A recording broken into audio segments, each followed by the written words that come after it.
Hello everyone, this is Betsy from Ideas Times 2. Welcome to our channel.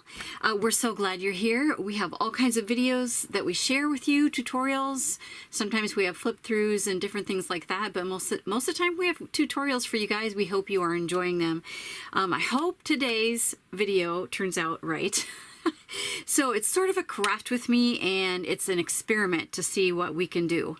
So my plan is to take a piece of leather, which I think I purchased it on sale, and it has a little staple mark here, so it was on a hang tag type thing, and has a little number there, just sort of an offcut from something or other at a store. So I thought I would experiment with this. If it works the way I want it to, it's going to be a small journal like this, and I think it'll be adorable.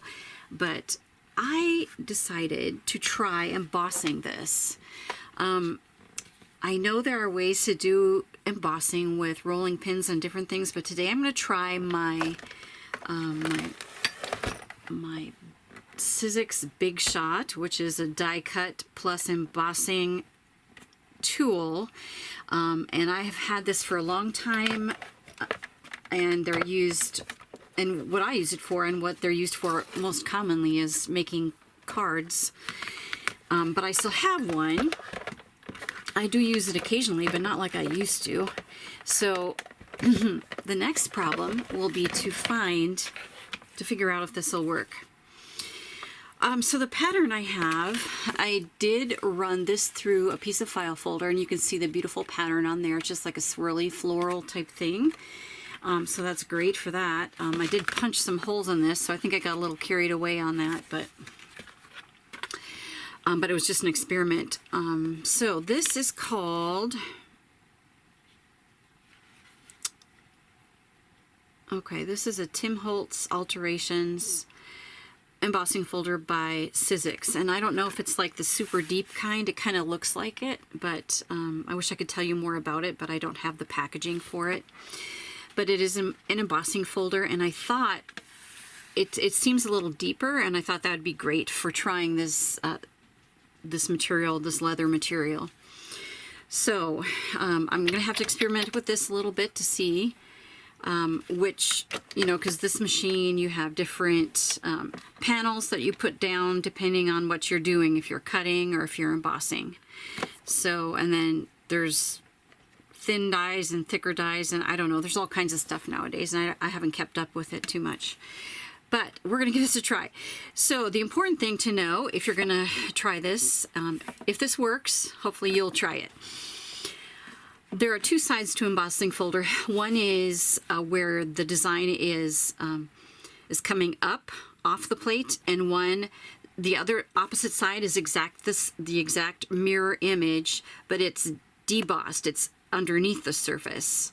So this is where the surface will pop up. When you have it, looks like it'll deboss, where the image is down below the surface. That's the part that has to be up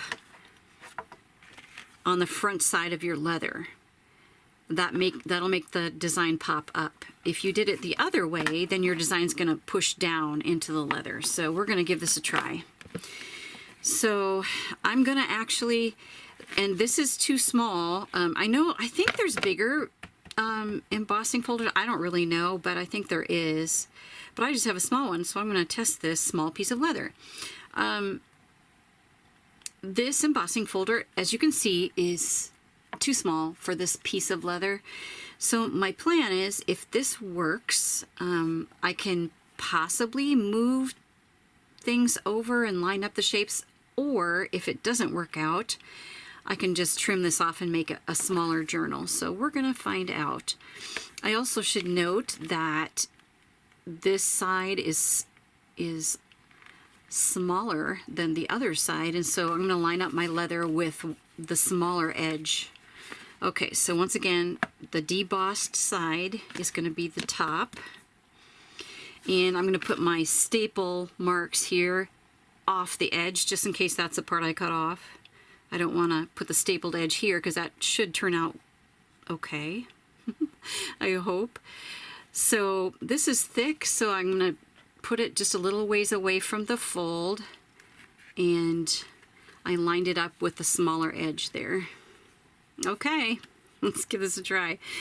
So the way I'm going to do this, you're always supposed to put the folded part of the embossing folder through the machine first. So what I'm going to do is really just experiment, like how hard is this to push through, and then try to figure out what's going to cause enough pressure on here without being too much pressure. I might not be able to use everything I want to on it. I'm going to try this big plate and see if that looks like it'll go in.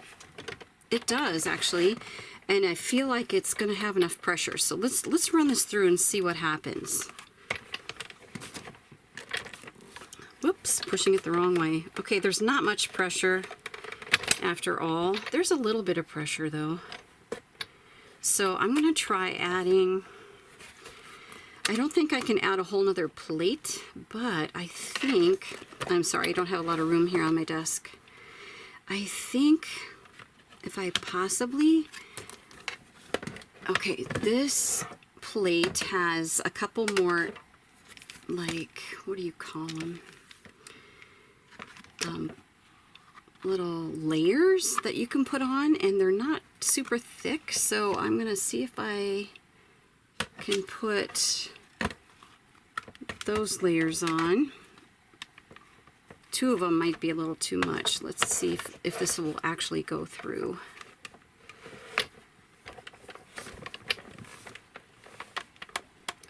It's gonna be hard, but it might go through. I'm gonna give this a try. Nope, it doesn't. It feels like it's too much. Like I said, we're just experimenting here. And I'm going to take one of these tabs off and just use the extra one here. Okay, now I'm going to try this. Sorry. Okay, that's quite a bit of pressure on there. So we're going to see how this turned out.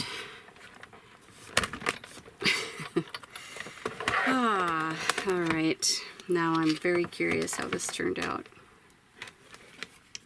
Okay, here's the moment.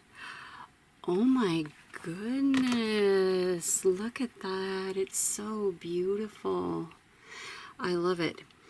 All right, now I'm going to figure out a way to make this a little bigger and move my embossing folder over here at the same time as lining up these images. I'm going to see if I can do that. I'm not going to make you watch me do that, so I'm going to turn this off for a second and then I'll be back. Okay, so I thought I'd bring you in a little bit on my process of how I'm going to do this. I picked out some beautiful papers. These are from Tracy Fox's Entomology. I don't know if it's still available or not. So I trimmed these up already. So these are the sizes it'll be, and then I just laid it down on the paper, traced around my cover. Because what I'm going to do is line these with paper to give it a little more stability, because as you can see it's pretty thin, and I wanted to give it a little bit more stiffness. So, but I will not be putting paper on the spine. I'm going to put fabric on the spine for the flexibility on the spine. Otherwise the paper is going to make it a little stiff. So I'll be cutting this out. And I'll probably cut it a little bit big, and then I'll come back and show you how I glue those on. Okay, I could not figure out a way to line this up perfectly since there's no pattern. It's just sort of a continuous pattern, and I can't line it up because this is the strip I need here, and that would be impossible to line up. So anyway, I can't line it up. I would like to emboss this a little bit deeper, so I think maybe a little bit more pressure next time, but I'm really happy with the way that turned out, and I will have to trim it. I wonder if I could do this part. I wonder if I could do this part. Maybe. No, because it winds up to be, yeah, it winds up to be impossible to do it again. Okay. Anyway, I'm super happy with that. And then This will be trimmed down about like this. It's going to be just a mini journal. And I'm sure that they probably make bigger machines, I'm guessing, for a bigger sheet of paper. This is basically a card size machine. So if you have something bigger, give this a try. This is great. And I'm gonna stick some pages in here, and we'll see. Let's see what I come up with and how it works as a little book cover. So I'll be back with the results of that. Okay, I cut my papers in two just to stabilize the front and back cover, and then to stabilize the spine, I chose this fabric. It's like orangey brown, and I'm just going to go ahead and glue that down first, and then I'm going to glue the papers over the top. Sometimes you can do it the opposite way. Put a little decorative edge here first and then glue it down. And that's super cute too, but today I'm just gonna do it underneath the papers. And I put a little interfacing on the back. This is peeling off. I might go re-iron that. Just so that the glue doesn't seep through, but you don't have to put that on there. It does give it a little more stability too. Totally up to you. All right, so I did put a mark. I didn't put one on here yet. I put a mark on my cover, marking the halfway point, and then I'll fold this in half and mark the halfway point on both ends. I made everything just a tad bit bigger so I can trim it down, including the top and bottom of this. Now side to side it's exactly 2 inches because I decided an inch for the spine and then a ½ inch on each side. It's a tiny book, so I thought an inch spine would be good. I normally like to make my pages first and then do my covers, but I just thought I was very interested in trying this technique, so I hope you guys are enjoying it.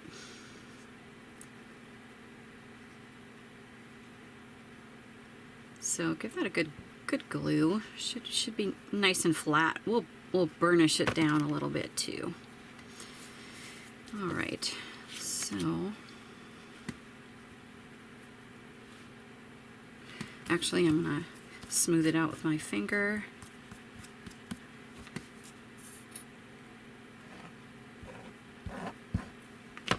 A little bit more here. Just smooth it out so it's not bumpy. Okay. I'm just peeking underneath and lining it up with my lines. Okay, then we're going to burnish that down really well. You don't want to you don't want to undo your embossing, but you still want to burnish that down. And this little corner didn't stick. All right, my camera shut off, so I hope you caught all of that. We just glued that down, and then these will be glued on each side of it. And I made sure that the width of these is the exact width I need because I want 1 inch of that spine fabric to show. But the height might be different. I might be chopping that off a little bit. Make sure I get my edges really well.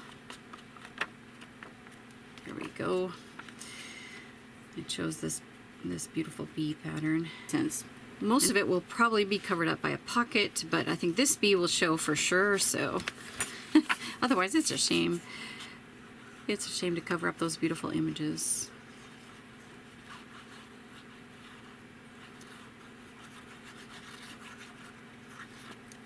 But I thought this was the perfect paper to finish off this project. And I've been thinking, I think I will put eyelets in this for the binding to make it more of a traveler's notebook. Or I could just do the eyelets and make it a 3-hole pamphlet stitch as well, which is possibly what I'll do. And that's terrible. Sometimes you just don't know for sure what you're going to wind up doing, but wasn't happy with the lining of this. I might have cut this paper a little crooked, so I'll try that again before the glue dries. Okay. that should work. Okay, now I'm going to make sure that I've got an inch.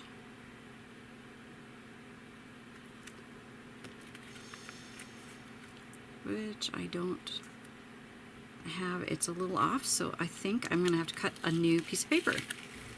Okay, hello. While I was away, I had another piece of leather, which was in the same pack. It had the same staples on it, and you can see I've done some work here. What I did was I experimented with the rolling pin. I mentioned that at the beginning of the video. And I tried to emboss it with the rolling pin, just putting the leather in between the folder and then just rolling it on a hard surface with all my might, back and forth, back and forth. And it was a lot of work, and it looked great at the beginning. And then I had a couple errands to do, and so I came back, and the embossing was almost gone. I could see the lines, but it was not embossed anymore. So this might be an experiment for this too. Maybe it's just this leather, I don't know. So as I go, and at the end, I'll let you know. But for now, I'm just gonna take it as it is. I went ahead and embossed this, so it's like a birch tree pattern. See that there? And I did that in my embossing folder, just tool, as I just showed you on this one. So I did the same process, I just used a different folder, and I did have to cut it down a little bit as well. But anyway, so now this is the embossing folder result. And just to let you know that the rolling pin one did not work for me on leather. Perhaps on paper it would be just fine, but this leather just seemed to bounce back flat, totally flat. So anyways, now I have two, and so I did this one with the paper and the fabric already, but I thought I would just show you.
Just about perfect. And then I am going to trim the excess. I'm just going to trim it up evenly. Sometimes I'll leave a little fringe where that spine is.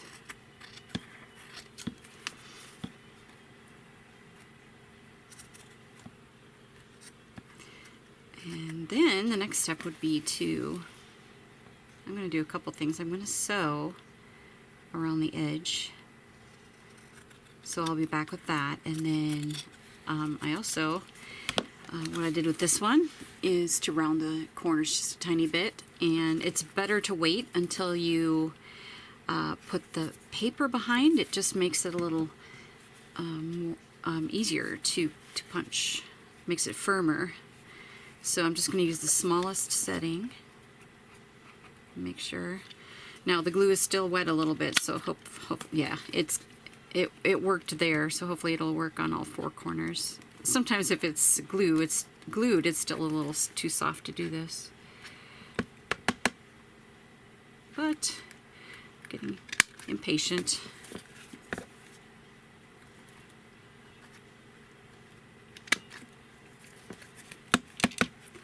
And then I'll wait till this one dries. The other one is dry, but I'll wait till this one dries, and then I will show you what it looks like stitched up.